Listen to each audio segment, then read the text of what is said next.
অন্তর্বর্তী সরকার চলতি ভোট ফেব্রুয়ারি ২০২৬ সুরক্ষায় আইন শৃঙ্খলা বাহিনীকে ৪০,০০০ বডি ক্যাম প্রদানের পরিকল্পনা গ্রহণ করেছে। এই ক্যামেরাগুলো অক্টোবরের মধ্যে ক্রয় ও প্রশিক্ষণ কার্যক্রম সম্পন্ন করার সিদ্ধান্ত দ্বারাও নেওয়া হয়েছে। সাধারণ মোবাইল বা লাইফস্টাইল ক্যামেরার মতো যেমন A19 HD L9 2.5 থেকে ৩,০০০ টাকায় পাওয়া যায়, তবে পেশাগত বা নিরাপত্তা কাজে ব্যবহৃত পুলিশ গ্রেড B9 কিংবা V5 4G ৩০ থেকে ৪০,০০০ টাকায় পাওয়া যায়। এই মডেলগুলো অনেক বেশি কার্যক্ষম ও টেকসই।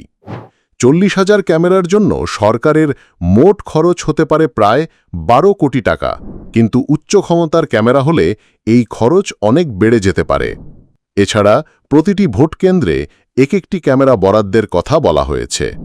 পুলিশ বা আইন শৃঙ্খলা সদস্যদের শরীরে পরিয়ে দেওয়া হবে, যাতে ভোট গ্রহণ কেন্দ্রে তাদের দায়িত্ব পালন সহ পরিবেশ ট্র্যাক করা যায়।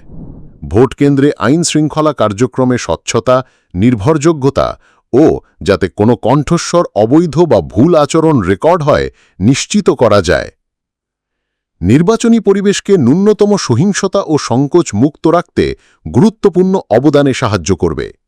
ক্যামেরার রেকর্ডিং সঠিকভাবে সংরক্ষণ ও যাচাই সাপেক্ষে ব্যবহার নিশ্চিত করা দরকার। ব্যবহার, ডেটা সংরক্ষণ ও অ্যাক্সেস নিয়মকানুন নিয়ে একটা স্পষ্ট নজরদারি ব্যবস্থার প্রয়োজন।